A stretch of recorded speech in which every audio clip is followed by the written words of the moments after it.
मी सक्षम पर्याय हे लोकांना पटू लागलं असं भाऊसाहेब भोईर यांनी म्हटलंय।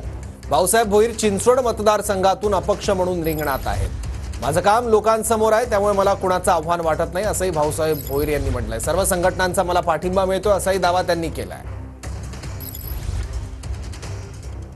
उमेदवार असलेले भाऊसाहेब भोईर आपल्यासोबत आहेत, आपण त्यांच्यासोबत चर्चा करूयात। तुम्ही नागरिकांमध्ये जाताय, त्यांच्याशी चर्चा करताय, तर एकंदरीत कसा प्रतिसाद भेटतोय आणि चिंचवड विधानसभेतलं वातावरण कसं आहे?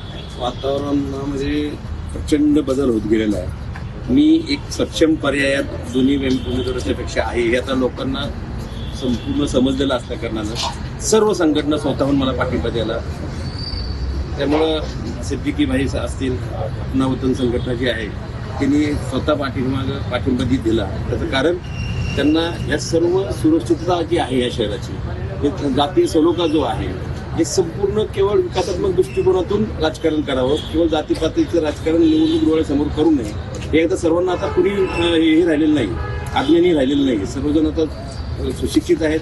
मतदान कुणाला करायचं हे त्यांनी आता पक्क केलेलं आहे आणि मला वाढता प्रचंड पाठिंबा स्वतःहून, कोणताही पक्ष पाठिंबा नसताना आणि अपक्ष असण्याचा फायदा झाला मला, कारण सर्व पक्षाच्या लोकांचा मी पर्यायी उमेदवार आहे। कुठल्या विकास कामांचे मुद्दे घेऊन तुम्ही या निवडणुकीला सामोरे जात आहे? विकासात्मक दृष्टिकोनातून आता तुम्ही पाहताय की सर्व 3 नद्या आहेत या शहराला, मुठा असेल, इंद्रायणी, पावना असेल, त्याची नद्यांची गटरं झालेली आहे। शिक्षणापासून मुलं वंचित राहू लागलेली आहे।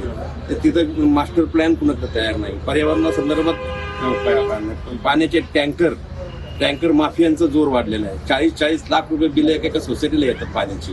नाही, हे शहर परिपूर्ण मेट्रो शहर म्हणून कोणता डोल पिटतात येईल, हे सर्व आता पर्दाफाश होणार आहे आणि भाऊसाहेब भोईर हा शहराला पर्याय असणार आहे हे आता लोकांना समजलं। विरोधकांचं मोठं आव्हान आहे असं वाटते तुम्हाला?